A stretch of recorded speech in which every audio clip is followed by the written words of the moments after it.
레인의 분깃입니다. 레인은 제사장과 마찬가지로 별도의 기업이 분깃으로 주어지지 않았습니다. 농사를 지어서 그 소출로 생계를 꾸릴 수가 없습니다.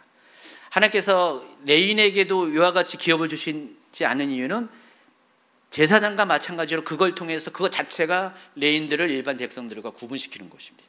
그래서 어떻게 해요? 레인 또한 제사장이 고백한 것처럼 하나님이 나의 분깃입니다, 하나님이 나의 기업입니다를 외치며 살 수밖에 없게 됐다는 것입니다. 여러분, 자기 힘으로 살 수 있으면은 그만큼 하나님을 의지할 수 없어요. 그러나 자기 힘으로 살 수 없는 것이 명확하면 어떻게 해요? 하나님을 의지할 수밖에 없어요. 그래서 이것 자체가 특권일 수가 있어요. 레인에게 경우도 자기의 힘으로 자기 생계를 자기가 농사져서 얻은 소출로 살 수 없는 그 자체가 저주가 아니라 오히려 그걸 통해서 하나님을 더 의지할 수 있고 하나님은 나의 분깃입니다, 기업입니다는 그 고백을 할 수 있기 때문에 오히려 이들에게는 이것이 더 유익이라는 것입니다. 제사장의 경우는 소수예요. 그래서 제물을 통해서 나오는 네 종류의 부수적인 것을 통해서 생계가 가능해요. 그렇지만은 레위는 한 지파에 이를 정도로 숫자가 많았습니다. 남자만 수만 명이었어요. 그래서 그들은 어떻게 과연 살아가게 될까? 제물을 통해서 얻는 것 같고 레인이 살 수는 없잖아요. 그건 겨우 제사장 몫에만 해당하잖아요. 그래서 하나님께서 레인을 먹여 살리기 위해서 뭘 하셨냐? 이스라엘 모든 자손들이 하나님께 드리는 11조가 그들의 분깃이 되게 했습니다. 21절과 24절부터 24절은 그 부분을 소개합니다. 그래서 21절부터 24절 읽어주시기 바랍니다. 내가 이스라엘의 11조를 레위 자손에게 기업으로 다 주었어. 그들이 하는 일, 곧 회막에서 하는 일을 감나니 이후로는 이스라엘 자손이 회막에 가까이 하지 말 것이라. 죄값으로 죽을까 하노라. 그러나 레위인은 회막에서 봉사하며 자기들의 죄를 담당할 것이요 이스라엘 자손 중에는 기업이 없을 것이니 이는 너희 대대로 영원한 율례라. 이스라엘 자손이 여호와께 거제로 드리는 11조를 레위인에게 기업으로 주었으므로 내가 그들에 대하여 말하기를 이스라엘 자손 중에 기업이 없을 것이라 하였노라. 여기서 레위인들이 받는 이스라엘 자손을 받는 11조는 뭐라고 썼냐면은 거제로 드리는 11조라고 그랬습니다. 하나님께 받들어 드리는 그런 것의 11조라고 했습니다. 자, 하나님께 받들어 드리는 그 제물이 뭘까요?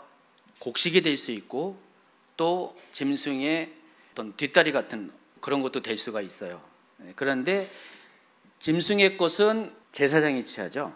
그래서 이들이 받는 그 11조는 곡식과 관련된 11조라는 것을 알 수가 있습니다. 이스라엘 백성이 소출을 하면은 이스라엘 백성은 10분의 1을 가지고 하나님 앞에 나옵니다.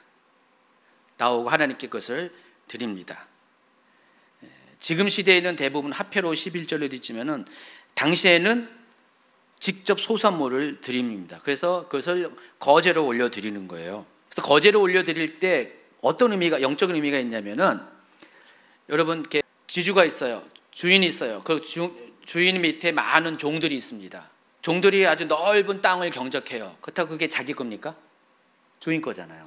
그럼 종들이 추수를 하면은 주인에게 갖고 와서 주인님 하면서 이만큼 추수했습니다라고 주인에게 이렇게 받들어 올려드려요. 마치 그와 같은 개념이에요. 그러니까 이스라엘 백성이 농사를 져서 경작을 해서 소출을 갖고 있어 하나님께 그와 같은 마음으로 하나님께 받들어 올려드립니다. 하나님 받으세요. 그러면 하나님은 그 중에서 10분의 1만 받으시고 나머지 10분의 9는 너희들이 수고했으니까 너희들이 먹고 잘 살아라 하면서 나머지 10분의 9는 그 사람들에게 줍니다. 그래서 그 10분의 1의 것을 하나님께서는 레위인에게 주었다는 것입니다. 다른 얘기는 제가 시간 관계상 할 수 없고요. 그래서 결과적으로 알고 보면은요, 레위인들은요 일반 지파 사람보다 더 잘 살아요. 왜냐면은 12개의 지파가 각각의 11조를 내면 어떻게 돼요? 120%가 되잖아요. 지금 레위인들은 그 120%를 받기 때문에 일반 사람들보다 20%의 더 풍족한 삶을 산다는 것을 몰랐죠. 레위인도 할만하네요, 그렇죠? 자, 그런데 여기 또 보면은 26절에 보니까 읽어주세요. 너는 레위인에게 말하여 그에게 이르라. 내가 이스라엘 자손에게 받아 너희에게 기업으로 준 11조를 너희가 그들에게서 받을 때 그 11조의 11조를 거제로 여호와께 드릴 것이다. 그러니까 레위인도 이스라엘 자손이 드리는 방식과 동일하게 이스라엘 자손에게 받은 11조 중에 10분의 1을 떼어가지고 똑같은 방식으로 거제로 하나님께 올려드립니다. 자, 그런데 중요한 것은 이 레위인이 드리는 이 11조는 이미 하나님께 드려진 거잖아요. 이미 드려진 거잖아요. 그래서 이미 드려진 것의 11조라고 해서 11조의 11조라고 표현한 것입니다. 그러면 그 드려진 11조를 어떻게 처리할까? 27절 이하에 보니까 읽지는 않겠지만은 레위인들이 드린 11조는 누구한테 가냐? 제사장에게 갑니다. 그 제사장의 근본적인 생활 대책이 여기 오는 거예요. 그래서 그러니까 제사장은 레위인들이 이스라엘 지파에서 받은 11조의 11조를 가지고 생활을 하게 됩니다. 하나님은 굉장히 철저하신 분인 것 같아요. 각각의 역할을 주시면은 또 질서도 주시지만은 그에 해당하는 하나님의 보살핌, 대가도 동시에 주시는 분이라는 것을 아시기 바랍니다. 여기에서도 한 가지 질문할 수가 있어요. 그럼 제사장이 11조는 어떻게 드리고 어떻게 사용합니까? 아쉽게도 성경에 나와 있지 않습니다. 제가 여러분에게 제 임의로 말할 수도 있겠죠. 추측해서 이럴 거다. 근데 그렇게 안 하려고요. 근데 한 가지 명심한 것은 제사장도 11조를 드렸을 거예요. 그냥 모든 사람들이 제사장 11조를 드리라고 말씀하셨으니까.